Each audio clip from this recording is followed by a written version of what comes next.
Hello, my dear students and parents. Welcome to our Math Planet channel. मंथन प्रज्ञाशोध सामान्य परीक्षा इयत्ता तिसरी विषय गणित यामध्ये जे पहिले प्रकरण आहे नंबर नॉलेज म्हणजे संख्याज्ञान त्यावर आधारित expanded form of 3 digit numbers म्हणजे 3 अंकी संख्यांची विस्तारित रूपात मांडणी यावर आधारित व्यवसाय नंबर 5 आज आपण सॉल्व करणार आहोत. चला तर आपण व्हिडिओला सुरुवात करूया. पाहते पहिला प्रश्न आहे how to expanded the number 5.5 म्हणजेच मराठी आणि सेमी दोन्ही पद्धतीने आपण पाहणार आहोत. इथे जो पहिला प्रश्न आहे 550 या संख्येची विस्तारित मांडणी कशी कराल म्हणजे 5.5 आपल्याला विचारलेलं आहे. 550 म्हणजे 550. आता या संख्येची विस्तारित रूपामध्ये मांडणी 5 हा 100 प्लेसला आहे बघा युनिट टेन्स आणि 100ला. तर 5ला कसं लिहिणार आपण 500 प्लस ह्या 5ची प्लेस व्हॅल्यू किती येणार 50 आणि शून्याची लिहिली तरी चालते किंवा नाही लिहिली तरी चालते. म्हणजे असा ऑप्शन आपल्याला शोधायचा आहे शून्य असलेला किंवा शून्य नसलेला. एकतर 500 + 50 किंवा 500 + 50 + 0. तर असा ऑप्शन कुठे आहे बघा तर ऑप्शन नंबर 2 मध्ये आहे. सो पहिल्याचं उत्तर option number 2 is the right answer. आता हा जो दुसरा क्वेश्चन आहे दुसरा क्वेश्चन बघा which number will be formed by the expanded form of 800 + 30 + 5 म्हणजेच काय की 800 + 30 + 5 यापासून कोणता नंबर तयार होईल. पहा त्याचं मराठीमध्ये भाषांतर दिलेलं आहे. या विस्तारित मांडणीने तयार होणारी संख्या कोणती. पहा इथे 800 आहे म्हणून आपण बघायचं 800 + 30 + 5. 800 आहे म्हणून आपण 8 घेतला 30चा 3 घेतला आणि 5चा आपण 5 घेतला. संख्या किती तयार झाली 835 म्हणजे 835. हाच फक्त आपल्याला ऑप्शन बघायचा आहे. तो कुठे आहे ऑप्शन नंबर 4 मध्ये आहे. सो दुसऱ्याचं उत्तर option number 4 is the right answer. तुम्ही यांची बेरीज जरी केली 800 + 30 830 + 5 835 ओके तरी पण चालणार आहे. सो दुसऱ्याचं उत्तर option number 4 is the right answer. तिसरा प्रश्न आहे बघा इथे what is the expanded form of a number 202 म्हणजे 202चं आपल्याला एक्सपांडेड फॉर्म पाहायचं आहे. आता 202 ही संख्या आपण कशी लिहा 202 ओके. आता 202चं कसं लिहिणार आपण ह्याचं एक्सपांडेड फॉर्म इथे 2 आहे तो कुठं आहे युनिट टेन्स 100 म्हणजे एकक दशक आणि शतक स्थानी आहे.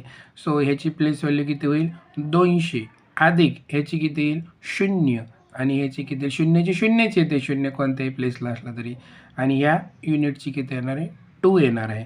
त्यामुळे आपल्याला हा ऑप्शन फक्त शोधायचा आहे. आता इथं 0 असेल किंवा नसेल म्हणजे असा सुद्धा ऑप्शन असू शकतो. म्हणजे हा असेल तरी बरोबर आणि हा असेल तरी बरोबर.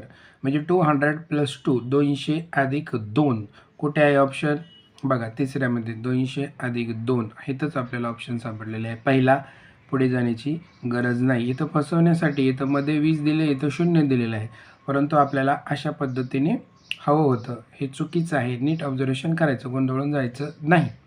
म्हणजे तिसऱ्याचा option number 1 is the right answer आहे.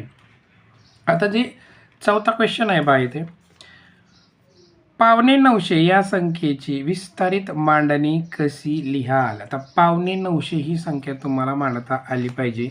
950 म्हणजे पाय तर 875 हिला 950 म्हणतात आणि सव्वा पावणे 250 ही जी संकल्पना मागील व्हिडिओमध्ये आपण छानपैकी समजून दिलेली आहे. एक्झरसाइज नंबर 1च्या वेळेस ती एक्झरसाइज तुम्ही नक्की पहा. त्याच्यामुळे तिथे तुम्हाला पावणे पावणे, साडे आणि सव्वा ह्या संकल्पना समजून येतील. तोच प्रश्न आपण इंग्रजीमध्ये वाचूया. How will you write quarter to 900 in expanded form? आता क्वार्टर टू 900 किंवा पावणे 900 ही संख्या अशा पद्धतीने लिहिली जाते, 875 किंवा 875. ओके, मग ह्याचं एक्सपांडेड फॉर्म कसे बघा, 800 + 70 + 5, 800 + 70 + 5 हा ऑप्शन आपल्याला फक्त पाहायचा आहे. तो कुठे आहे बघा, 800 + 70 + 5. चौथ्याचं उत्तर option number 2 is the right answer. पाचवा प्रश्न बघा, what is the expanded form of the largest 3 digit number? तोच प्रश्न आपण मराठीत वाचूया. 3 अंकी सर्वात मोठ्या संख्येची विस्तारित मांडणी कोणती? आता 3 अंकी सर्वात मोठी संख्या म्हणजे कोणती, तर 3 वेळा 9. 4 अंकी मोठ्यात मोठी 4 वेळा 9. 2 अंकी मोठ्यात मोठी 2 वेळा 9. इथं 3 अंकी विचारलेले आहे. मग 3 अंकी मोठ्यात मोठी संख्या 3 वेळा 9 आणि तिची विस्तारित रूपातील मांडणी कशी येणार, 900 + 90 + 9. एक एक शून्य कमी होत जाणार आहे. फक्त तो ऑप्शन आपल्याला शोधायचा आहे आणि तेच त्याचं उत्तर असणार आहे. आणि पाचव्याचं उत्तर ऑप्शन नंबर पाहूया कुठे आहे, option number 3 is the right answer. पुढे बघा, 4 + 40 + 800 ही संख्या ही विस्तारित मांडणी असणारी संख्या कोणती? म्हणजेच त्याला जर आपण इंग्रजीमध्ये वाचलं, what is the number whose expanded form is 4 + 40 + 800. आता 4 + 40 + 800 बोललेलं आहे आणि हे सोडवताना आपण यांची जर बेरीज केली तर आपल्याला ही संख्या अशा पद्धतीने दिलेली आहे. ते आपण अशा पद्धतीने लिहून काढूया, मोठ्याकडून छोट्याकडे. ही 800 + 40, 840 आणि +4 किती संख्या झाली, 844. किंवा दुसऱ्या पद्धतीने इथं 8 आहे म्हणून 8 घेतला, 4 आहे म्हणून 4 घेतला आणि इथला 4 असा आहे तसा घेतलेला आहे. संख्या किती झाली, 844. 844 कुठे आहे ते आपल्याला फक्त बघायचं आहे, तो आहे ऑप्शन नंबर 2 मध्ये आहे. So option number 2 is the right answer. सातवा प्रश्न बघा, what is the expanded form of 100 and quarter 100? आता क्वार्टर 100, क्वार्टर, हाफ आणि 3 क्वार्टर यासाठी तो पहिला व्हिडिओ तुम्ही बघा. क्वार्टर 100 म्हणजे 100चा क्वार्टर किती येतो, 25 येतो. बघा, 1 क्वार्टर हा 25 येतो, 2 क्वार्टर हा 50 येतो सॉरी, आणि 3 क्वार्टर हा 75 येतो आणि 4 क्वार्टर हा पूर्ण 100 येतो. ठीक आहे, हे तर दिले 1 अँड क्वार्टर 100. म्हणजे क्वार्टर 1च्या पुढे काय लागणार आहे, हा 25 लागणार आहे. म्हणजे संख्या काय तयार होणार आहे, 125 होणार आहे. तोच प्रश्न आपण आता मराठीमधून वाचूया. 1,400 या संख्येची विस्तारित मांडणी. 1,400 ही संख्या आपल्याला आलेली आहे 125. सो 125चं एक्सपांडेड फॉर्म कसं येणार इथं, 100 + 20 + 5.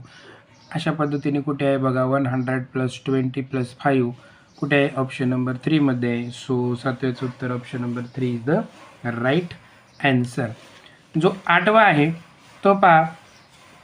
आता आपण थोडंसं फास्ट घेऊया, तुम्हाला कन्सेप्ट कळलेले आहे. 70 + 7 + 900 ही संख्या विस्तारित मांडणी असणारी संख्या कोणती? आता इथं मोठी संख्येचा 9 घेतला, छोट्या संख्येचा त्याच्यानंतर 7 घेतला आणि नंतर 7 घेतला. बघा इथं 9 7 7. ओके, जसे जसे शून्य कमी कमी आहेत त्या पद्धतीने घेणार. 2 शून्यवाला, 1 शून्यवाला आणि शून्य नसलेला. 9 7 7. मग 9 7 7 कुठे आहे, ऑप्शन नंबर 2 मध्ये आहे. So option number 2 is the right answer. पुढे बघा, 400 + 60 + 8 अशी विस्तारित मांडणी असलेली संख्या कोणती? त्याला जर आपण इंग्रजीमध्ये जर वाचलं तर तो प्रश्न असा आहे की 400 + 60 + 8 is the expanded form of the number. आता 400चा 4 घ्यायचा, 400चा आपण 4 घेणार, 60चा 6 घेणार आणि 8चा 8 घेणार. संख्या काय तयार झाली, 468. सो 468 कुठे आहे? ऑप्शन नंबर 4 मध्ये आहे. So option number 4 is the right answer. 10वा प्रश्न बघा. What is the number form by the expanded form of 500 + 5? म्हणजे काय करायचे? फक्त या दोघांची बेरीज करायची. या दोघांची बेरीज किती येणार आहे? 505 येणार आहे. मराठीमध्ये समजून घ्या.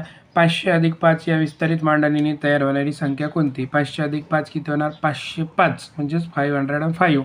तीच संख्या फक्त पाहिजे. 10व्याचं उत्तर कुठे? ऑप्शन नंबर 2 मध्ये. 11 बघा. 750 या संख्येची विस्तारित मांडणी कोणती? आता 750 म्हणजे इंग्रजीमध्ये व्यवस्थित समजून घ्या. Which is the expanded form of a number quarter to 700. Okay, म्हणजे 700 अजून झालेले नाहीत. 700ला क्वार्टर कमी आहे म्हणजे 25 कमी आहे. म्हणजे ती संख्या किती तयार होणार आहे? 675 म्हणजेच 675 म्हणजेच 750 ही संख्या तयार झालेली आहे. मग हिचं जी एक्सपांडेड फॉर्म आहे इथे किती होणार? 600 + 70 + 5. मग हे कुठे आहे बघा? 600 + 70 + 5. तर ते आपण शोधायचं आहे. बघा इथे आहे का? नाही. इथे नाही. इथे आहे. इथे उलटं दिलेलं आहे. इथे 50 + 7 दिलेलं आहे. म्हणजे फक्त क बरोबर आहे. मग फक्त क कुठे आहे? ऑप्शन नंबर 2 मध्ये आहे. सो 11वेचं उत्तर option number 2 is the right answer. 12 आहे. खालीलपैकी कोणत्या संख्येची विस्तारित मांडणी योग्य आहे? म्हणजे बरोबर संख्या आणि त्याचं एक्सपांडेड फॉर्म बरोबर दिलेला आहे असे आपल्याला ऑप्शन शोधायचे आहेत. पहा इथं दिलेलं आहे 405 म्हणजे 405. बघा इथं 400 दिलेलं आहे. इथं +0 आहे का? इथं +0 आणि नंतर 5. इथं 50 दिलेलं आहे म्हणजे हे चुकीचं आहे. तर चुकलेला आहे आपला. ह्याच्यामध्ये चुकीचं आहे. आता बघूया आपण. इथे 173 म्हणजेच 173 दिलेलं आहे. आता इथं 100 + 70 + 3 म्हणजे 173 हे बरोबर आहे. म्हणजे हे योग्य आहे. आता क पहा. 260 म्हणजे 200 + 60 + 0 आणि हे व्यवस्थित दिलेलं आहे म्हणजे क सुद्धा बरोबर आहे. ड बघा. 836 म्हणजे 836. 800 + 30 + 60 असं असायला हवं, परंतु इथं वेगळंच दिलेलं आहे त्याच्यामुळे ड गेला. म्हणजे योग्य कोणते आहे मांडणी? ब आणि क. म्हणजे फक्त ब आणि क कुठे आहे? तर ऑप्शन नंबर 1 मध्ये आहे. सो 12वेचं उत्तर option number 1 is the right answer. आता जो 13वा आहे तो 13वा आपण पाहूया थोडासा सेमीवाल्यांसाठी इंग्रजीत. Out of the following how many total pairs of expanded forms are incorrect? म्हणजे काय की याच्यामध्ये संख्या आणि त्यांच्या एक्सपांडेड फॉर्म दिलेला आहे त्यातले इनकरेक्ट म्हणजे चुकीचं शोधायचं आहे. अगोदर काय शोधलं आपण? बरोबर जोड्या शोधल्या. आता आपल्याला चुकीच्या जोड्या शोधायच्या आहेत. पहा येते 705 दिलेलं आहे. तर 705 ते कसं असायला हवं? 700 + 0 + 5 असं असायला पाहिजे. इथं आहे का? नाही आहे. त्याच्यामुळं इथं हे अयोग्य आहे. ओके, आणि आपल्याला अयोग्यच शोधायचे आहेत हे लक्षात घ्या. त्याच्यामुळं आपल्याला ऑप्शन सापडलेला आहे. पुढे बघा. 136 कसं असायला हवं? 100 + 30 + 6 इथं आहे का? ब मध्ये आहे. त्याच्यामुळे हे योग्य आहे. ओके, आता पुढे काय आहे? 873 कसं असायला पाहिजे? 800 + 70 + 3 आहे का इथं? असं नाही आहे. त्याच्यामुळं क हा ऑप्शन अयोग्य आहे म्हणजे चुकीचा आहे. आणि पुढचा जो ड आहे तो आहे 450. सो 450 कसा असायला हवा? 400 + 50 + 0, परंतु तो तसा आहे का? नाही आहे. त्याच्यामुळे तो सुद्धा अयोग्य आहे. आता आपल्याला काय शोधायचं आहे की पुढील विस्तारित मांडणीच्या एकूण किती जोड्या अयोग्य आहेत? किती जोड्या अयोग्य आल्या? 1 2 3 म्हणजे 3 कुठे आहे? ऑप्शन नंबर 1मध्ये आहे. सो 13चं उत्तर option number 1 is the right answer. आता शेवटचा प्रश्न आहे पहा, आणि तो शेवटचा प्रश्न तुम्ही सोडवून पाठवायचा आहे. मी फक्त तुम्हाला एक क्लू देतो पहा. Which is the expanded form of the smallest 3 digit odd number. म्हणजेच काय, 3 अंकी सर्वात लहान विषम संख्येची विस्तारित मांडणी कोणती. आता 3 अंकी सर्वात लहान विषम संख्या काढायची आहे आपल्याला, तर त्याच्या आधी 3 अंकी सर्वात लहान संख्या कोणती आहे, 100. ओके, म्हणजे 100. आता ही विषम आहे का, नाही आहे, ही सम आहे. आता आपण त्याच्या पाठी जर गेलो तर 99 ही विषम येते, परंतु ती कोणती आहे, 2 अंकी आहे. आपल्याला 3 अंकी हवी, त्याच्यामुळे आपण त्याच्या पुढे यायचं आहे 101. म्हणजे 101 ही 3 अंकी सर्वात लहान विषम संख्या आहे, आणि त्याची जी विस्तारित रूपातील मांडणी आहे ती तुम्ही ऑप्शनमध्ये योग्य त्या ठिकाणी शोधायची आहे, आणि त्याचं उत्तर कमेंट बॉक्समध्ये पाठवायचं आहे. आशा करतो की सेमी आणि मराठी दोन्ही मुलांना ही एक्झरसाईज छानपैकी कळलेली असेल. आपल्या प्रतिक्रिया कमेंट बॉक्समध्ये नक्की कळवा. आपल्या मित्रमंडळीपर्यंत हा व्हिडिओ पाठवा. व्हिडिओ आवडला तर लाईक करा, शेअर करा, आणि चॅनलला सबस्क्राईब करायला विसरू नका. धन्यवाद.